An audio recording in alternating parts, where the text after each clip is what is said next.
गुरु भगवान के शुक्राने हैं। प्रेम स्वरूपा भक्ति के प्राप्त होने पर मनुष्य न किसी भी वस्तु की इच्छा करता है, न शोक करता है, न द्वेष करता है, न किसी वस्तु में आसक्त होता है और न उसे विषय भोगों की प्राप्ति में उत्साह ही होता है। तो व्याख्या में वह प्रेमी भक्त उस परम महान वस्तु को पा लेता है जिसके पाने पर सारी इच्छाएं नष्ट हो जाती हैं। तो अब उसे प्रेम स्वरूपा भक्ति के प्राप्त होने पर किसी भी वस्तु की इच्छा नहीं रहती।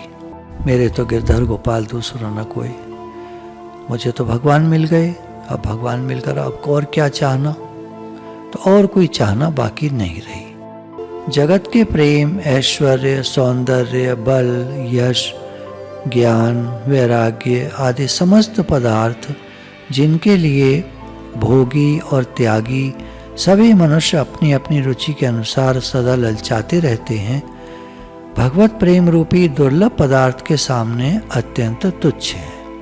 तो अब न किसी वस्तु में आसक्त होता है। इसके लिए कह रहे हैं कि जब किसी व्यक्ति को महान वस्तु प्राप्त हो जाए, जैसे मान लीजिए कि हमको एक कार की इच्छा है, तो हमारी यंग एज में मान लीजिए हमारे पास मारुति 800 थी। उसके बाद समय बीता, हमारी नौकरी थोड़ी अच्छी होती गई और हमारे पास वैगन आर आ गई। समय और बीता, हमारे पास स्विफ्ट आ गई, है ना। 2 लाख से चले थे, 5 लाख की आ गई, अब 8 लाख की आ गई। समय और बीता तो कोई और इनमें से और जो ऊपर की टोयोटा वगैरह की और गाड़ियां हैं, चलो 15 लाख की गाड़ी आ गई। और समय बीता, मर्सिडीज आ गई 40 लाख की, 50 लाख की, वो मिल गई। अब जैसे जैसे हमारा स्टैंडर्ड बढ़ता जा रहा है गाड़ियों का, अब हमें मारुति 800 से कोई प्रयोजन। मारुति 800 किसको चाहिए? जिसके पास गाड़ी ना हो। और जिसके पास मर्सिडीज हो, मर्सिडीज जो है बहुत बढ़िया गाड़ी मानी जाती है। अब उसके आगे मारुति 800 क्या छोड़, क्या वैगन आर हो, स्विफ्ट हो, कुछ नहीं चाहिए उसको, ये सब कुछ नहीं चाहिए। ये तो बहुत छोटा उदाहरण था, तुलना के योग्य नहीं है, पर मन को बात समझ में तभी आती है ना जब वैसी प्रैक्टिकल बात बता दो। संसार की किसी भी वस्तु से हम तुलना नहीं कर सकते। उदाहरण देना जो है बेकार है, कहीं बैठता ही नहीं है। उस परम प्राप्य श्रेष्ठतम अगर कुछ है, सर्वोपरि अगर कुछ है, मतलब अगर हमें कुछ दिखता है, उससे भी पर है परमात्मा, उससे भी ऊपर है परमात्मा, जिसको हम जानते नहीं, दिखता नहीं, ऐसे बोलने की भाषा में। तो प्रेमी भक्त उस महान परम वस्तु को पा लेता है जिसके पाने पर अब कौन सी इच्छा रह जाएगी? उस परम प्राप्य वस्तु के पाने पर, उस परम श्रेष्ठतम सर्वाधार, सर्वे सर्वा, सर्वनियंता जगदीश्वर भगवान के पाने पर अब उसे क्या इच्छा रह जाएगी? अभी हमने पाया नहीं है, इसलिए तो हमारी समझ काम नहीं कर रही है। भक्त से पूछिए जिन्होंने पा लिया है भगवान को कि आपको कुछ चाहिए, तो कहेंगे नहीं, हमको कुछ नहीं चाहिए। अरे भक्तों ने भगवान से कह दिया कि भगवान ने कहा मांगो, वृत्तासुर को कहा, प्रहलाद को कहा, बड़े बड़े भक्तों को जब भी कहा भगवान ने, तो भगवान ने कहा नहीं, हमें कुछ नहीं चाहिए, हमें भगवान आप मिल गए, हमें कुछ नहीं चाहिए। तो उन भगवान के पाने पर सारी इच्छाएं नष्ट हो जाती हैं। जगत के प्रेम, ऐश्वर्य, सौंदर्य, बल, यश, है ना, जगत का प्रेम मिल जाए हमें, जगत में कोई बहुत प्रेमी मिल जाए हमको, वो हमारा हो जाए, हम उसके हो जाएं।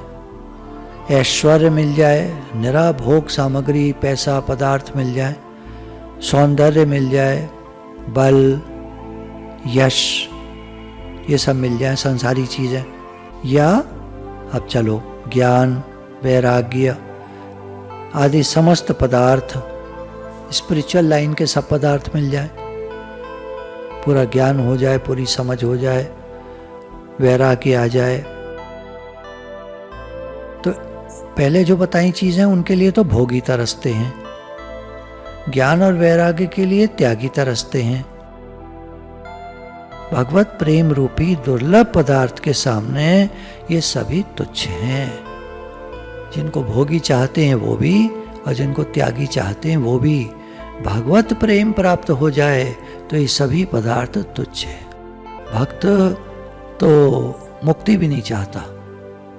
विश्व भर में फैले हुए उपर्युक्त समस्त पदार्थों को एक स्थान पर एकत्रित किया जाए तो भी वे सब मिलकर जिस भगवान रूपी समुद्र के एक जलकण के समान ही होते हैं, वे स्वयं भगवान जिस प्रेम के आकर्षण से सदा खिंचे रहते हैं, उस प्रेम के सामने संसार के पदार्थ किस गिनती में हैं। अभी तो हमें भगवान का वो हुआ नहीं ना कुछ, तो इसलिए हम मारे मारे फिरते हैं संसारी प्रेम के लिए, संसारी वस्तुओं के लिए, संसारी चीज़ों के लिए। अगर भगवत प्रेम की थोड़ी भी झलक मिल जाए, थोड़ा भी एहसास हो जाए, तो हमारे लिए संसार जीरो हो जाएगा। और भगवत प्रेम मिल जाए तो ये तो सब कूड़ा हो जाएगा। जिनके लिए बड़े बड़े भोगी राजे महाराजे तरसते हैं, ऐसे ऐसे बड़े बड़े भोग संसारी राजे महाराजे तरसते हैं जिनके लिए, और इंद्र आदि देवता को दिव्य भोग जो मिलते हैं वो तरसते हैं उनके लिए। भगवत प्रेम की प्राप्ति के बाद ये सब के सब सारे इकट्ठे कर दो, सारे इकट्ठे कर दो, तो कह रहे हैं वो एक जल कण के समान है। समुद्र में से एक बूंद निकाल के एक तरफ डाल दो, बोला ये रहे सब। ये बात क्यों सुननी चाहिए? हमें ये पता चले कि हम कहाँ पर हैं। हम जिस संसार के पीछे थोड़ा सा हमारा मन जाता है वो कुछ भी नहीं है भगवान के आगे। तो जिनके लिए भोगी और त्यागी सभी मनुष्य अपनी अपनी रुचि के अनुसार सदा ललचाते रहते हैं, हमको ये मिल जाए वो मिल जाए। त्यागी कहते हैं हमको ज्ञान वैराग्य मिल जाए, ठीक से वैराग्य हो जाए, हमें ज्ञान मिल जाए, ज्ञान में स्थिति हो जाए। भगवत प्रेम रूपी दुर्लभ पदार्थ के सामने ये सभी तुच्छ हैं। विश्व भर में फैले हुए उपर्युक्त समस्त पदार्थों को एक स्थान पर एकत्रित कर दो, है ना। ऐश्वर्य हो, सौंदर्य हो, बल हो, यश हो, ज्ञान हो, वैराग्य हो, संसारी प्रेम हो, वो सारे के सारे पदार्थों को एक जगह इकट्ठा कर दो, तो भी वे सबके सब मिलकर जिस भगवान रूपी समुद्र के एक जलकण के समान ही होते हैं। भगवान जैसे समुद्र उदाहरण है समझने के लिए, और ये सारे भोग मिलाकर एक उसमें से निकाली गई एक बूंद। ये तो जलकण ही कह रहे हैं, बूंद तो फिर भी बड़ी दिखती है, वो सब इतने हैं जलकण के बराबर। हमारा मन उनकी तरफ खिंचता है क्योंकि अभी हमें प्रेम अनुभूति नहीं हुई, अभी हमें भगवत प्रेम की अनुभूति नहीं हुई, तो हमारा मन इन चीजों में जाता है। श्री राधे श्री राधे। उस प्रेम के सामने संसार के पदार्थ किस गिनती में हैं? श्री सुखदेव मुनि कहते हैं श्रीमद् भागवत में, जो परम कल्याण के स्वामी भगवान श्री हरि की भक्ति करता है वह अमृत के समुद्र में क्रीड़ा करता है, अमृत के समुद्र में रहता है। जो परम कल्याण के स्वामी भगवान श्री हरि की भक्ति करता है वह अमृत के समुद्र में रहता है। गढ़ैया में भरे हुए मामूली गंदे जल के एक गड्ढे में भरा हुआ मिट्टी वाला जल के सदृश किसी भी भोग में या स्वर्ग आदि में उसका मन चलायमान नहीं होता। गड्ढे में पानी भरा हो मिट्टी वाला, उसमें कौन आकर्षित होगा? इसी प्रकार संसारी भोगों में या स्वर्ग में उसका मन चलायमान नहीं होता। तो भगवान श्री हरि परम कल्याण के स्वामी हैं, उनकी भक्ति करता है भक्त, तो वह अमृत के समुद्र में रहता है। तो गड्ढे में भरे हुए मामूली जल में कौन आसक्त होगा? तो संसारी भोग, स्वर्ग आदि ये सब गड्ढे में भरे हुए जल के समान है उसके सामने भक्त के लिए, तो उसका मन चलायमान नहीं होता। प्रेमामृत समुद्र में डूबा हुआ भक्त क्यों अन्य पदार्थों की इच्छा करने लगा? बोला जो प्रेम के अमृत समुद्र में डूब गया है, भगवान से अतिशय प्रेम हो गया है जिसका, उस प्रेम में इतना मगन रहता है कि उसको किसी चीज़ का होश नहीं है। जब रंका बंका के लिए नामदेव जी ने कहा कि इनको कुछ धन दे दीजिए महाराज, भगवान ने कहा मैं तो तैयार हूँ, ये लेते नहीं है। भाई हम सोचते हैं वो लेते क्यों नहीं थे। हम लोग बैठे हैं, हमारी बुद्धि अभी जो है थोड़ा संसार में है, तो हम लोग सोचेंगे कि भाई क्यों नहीं लेते थे, हर्ज क्या है, भाई पैसा ले लो, रख लो, थोड़ा बहुत काम आ जाएगा, मत खर्च करना, पड़ा रहने दो, कभी ज़रूरत वक्त काम आ जाएगा। हमारी बुद्धि तो ऐसे बात करेगी ना। वो कहते हैं वक्त ज़रूरत होता क्या है? भगवान के सामने कोई वक्त ज़रूरत होती है क्या?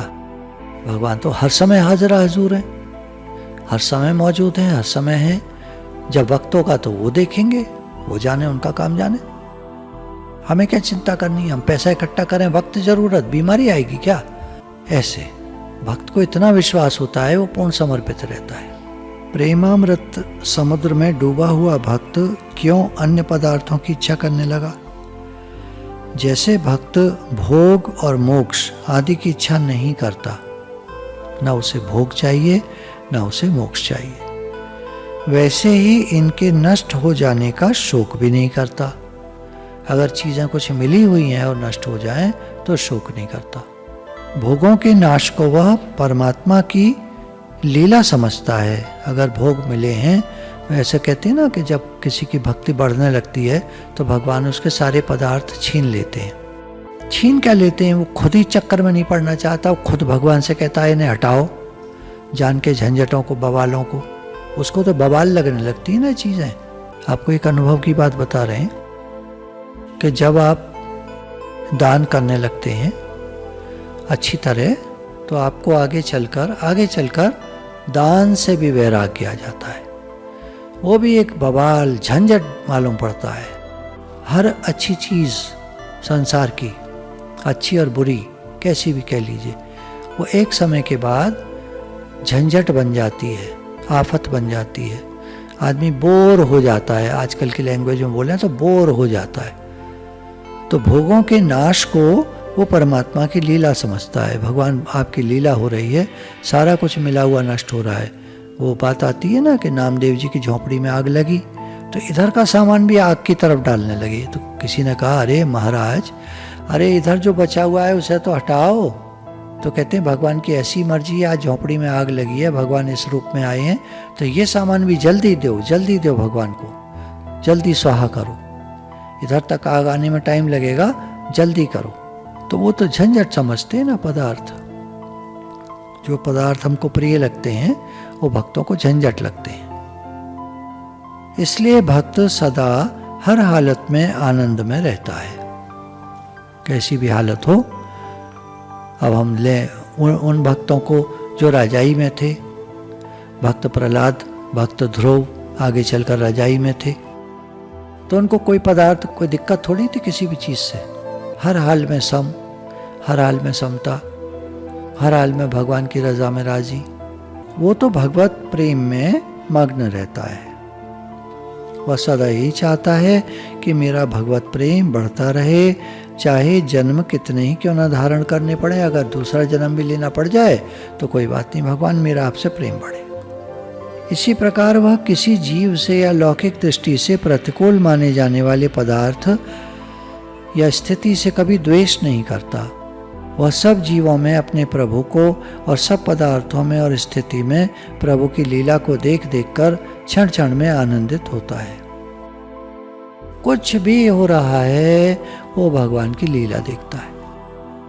ज्ञानी के लिए तब हम कहते थे ना, जब ज्ञान चलता था, कि वो संसार को नाटक की तरह देखता है ज्ञानी।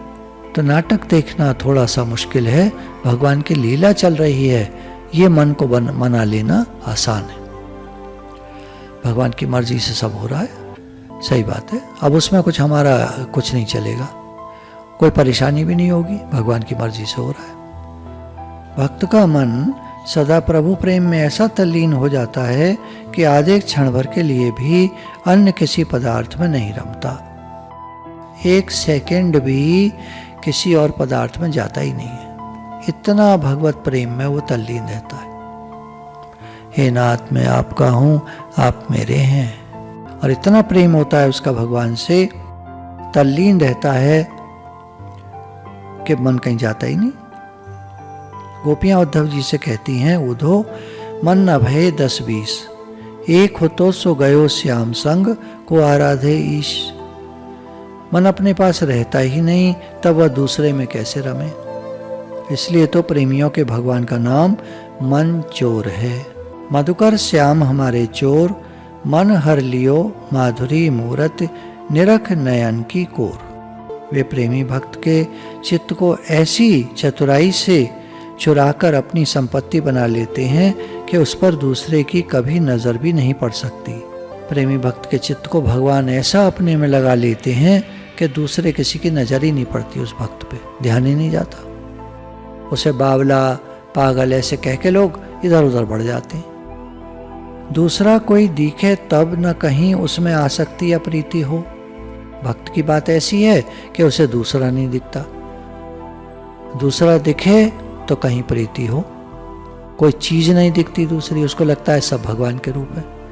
आहा भगवान इस रूप में, आहा भगवान इस रूप में, वाह। परंतु जहां मन में दूसरे की कल्पना तक को स्थान नहीं मिलता, वहां किसमें कैसे आसक्ति या रति हो। प्रेममयी गोपियों ने कहा है, श्याम तन श्याम मन, श्याम है हमारो धन, आठों ज्याम उधो हमें श्याम ही सो काम है। श्याम हिये श्याम जिए, श्याम बिन नित तिये, आंधे की सी लाकड़ी आधार श्याम नाम है। तो जहाँ मन में दूसरे की कल्पना तक को स्थान नहीं मिलता, वहाँ किसमें कैसे आसक्ति या रति हो। जब एक प्रियतम श्री कृष्ण को छोड़कर दूसरे का मन में प्रवेश ही निषिद्ध है, तब दूसरे किसी की प्राप्ति के लिए उत्साह हो तो कैसे हो। कोई किसी को देखे सुने, उसके लिए मन में इच्छा उत्पन्न हो, तब न उसके लिए प्रयत्न किया जाए। मन किसी में रमे, तब न उसको पाने के लिए उत्साह हो। मन तो पहले से ही किसी एक का हो गया, उसने मन पर अपना पूरा अधिकार जमा लिया और स्वयं उसमें आकर सदा के लिए बस गया। दूसरे किसी के लिए कोई गुंजाइश नहीं रह गई। यदि कोई आता भी है तो उसे दूर से ही लौट जाना पड़ता है। क्या करे, जगह ही नहीं रही। किसी कमरे में तब घुसोगे ना जब उसमें जगह होगी। तो प्रेमियों के दिल में, भगवत प्रेमियों के दिल में ऐसे भरपूर हो जाते हैं भगवान कि उसमें जगह ही नहीं रहती किसी को घुसने की। हमारा मन वैसे तो स्टोर रूम है, भरा पड़ा है, पर भगवान के अलावा बाकी सब चीजों को घुसने की जगह उसमें है। भगवान के अलावा सब चीजों को घुसने की जगह अभी भी है, स्टोर रूम बनने के बाद भी। हमारा मन स्टोर रूम है, आपको पता है, भरा पड़ा है, जगत का मेझाला, दुनिया भर की बातें भरी पड़ी हैं। अब उसमें और भर दो संसार, तैयार है। भगवान जगह ही नहीं है, उल्टी खोपड़ी है हमारी। और गोपियों का देखिए, कोई आता है तो लौट जाता है, भाई जगह ही नहीं है, फुल। बाहर बोर्ड लगा है हाउसफुल, जगह ही नहीं है, टिकट ही नहीं मिल रही, अंदर कैसे जाओगे। नेत्र बिचारे मन की अनुमति के बिना किसको देखें। जब कोई कहीं दिखता ही नहीं, तब उसको पाने के लिए उत्साह की तो बात ही नहीं रह जाती। कुछ दिखता ही नहीं दूसरा जो पाना शेष हो, तो क्या पाए। भगवान को पा लिया, सब पा लिया। दूसरी बात, उत्साह होता है मनुष्य को किसी सुख की इच्छा से। जब समस्त सुखों का खजाना अपने पास है, तब छोटे मोटे सुख के लिए उत्साह कैसे। इसलिए प्रेम उत्साह के पुतले भगवत प्रेमी पुरुषों में लौकिक कार्यों के प्रति, विषयों के प्रति कोई भी उत्साह नहीं देखा जाता। भगवान से प्रेम हो गया, अब उन्हें सांसारिक कार्यों या विषयों के प्रति कोई उत्साह नहीं होता। अब आप पूछेंगे काम नहीं करता क्या, वो अपने ऊपर मत लेना। अभी कोई हम कोई वो थोड़े ही हैं प्रेमी भक्त, अभी तो हम ऐसे ही हैं, अपने लिए मत पूछ लेना। अभी तो खूब उत्साह है काम करने का, अभी तो खूब लालसा है संसार में कुछ पाने की, करने की, जीने की, खाने की, पैसे की, हर बात की। भगवत प्रेम हो जाए तब की बात कह रहे हैं, तब फिर कोई उत्साह नहीं होता संसारी किसी भी चीज में। उनको तो सिर्फ भगवान, बस भगवान प्यारे लगते हैं। भगवान ने गीता में कहा है, जो न कभी हर्षित होता है न द्वेष करता है, यो न हर्षति न द्वेष्टि न शोचति न कांक्षति, शुभाशुभ परित्यागी भक्तिमान यह समय प्रिय। 12 अध्याय का 17वां श्लोक। जो न हर्षित होता है न द्वेष करता है न शोक करता है न कामना करता है, तथा जो शुभ अशुभ सबका परित्यागी है, वह भक्तिमान पुरुष मुझको प्रिय है। तो बात आ रही है ना, जिसका भगवत प्रेम हो जाता है, अतिशय भगवान से प्रेम हो जाता है, उसको संसारी कोई पदार्थ से प्रियता नहीं रहती। हाउसफुल हो जाता है, किसी की एंट्री नहीं होती, कुछ दिखता नहीं उसको दूसरा, तो प्रेम कैसे हो किसी दूसरे से। पहले हम देखते हैं तभी तो प्रेम होता है कि बिना देखे हो जाता है। बिना देखे महबूब के जोबन कौन उल्टाए, तो पहले देखते हैं तब प्रेम होता है। तो हमें दूसरा दिखता ही नहीं, तो प्रेम कैसे हो किसी वस्तु से, व्यक्ति से, पदार्थ से, पैसे से। पैसा जरा घटने लगेगा तो घबराने लगेंगे, कैसे होगा कैसे होगा। अरे भगवान है, सब करने कराने वाले भगवान है। तो श्लोक ये था नारद भक्ति सूत्र का जो हमने आज लिया। प्रेम स्वरूपा भक्ति के प्राप्त होने पर मनुष्य न किसी वस्तु की इच्छा करता है, न शोक करता है, न द्वेष करता है, न किसी wस्तु में आसक्त होता है, और न उसे विषय भोगों की प्राप्ति में उत्साही होता है। कब? प्रेम स्वरूपा भक्ति के प्राप्त होने पर, भगवान से प्रेम हो जाने पर।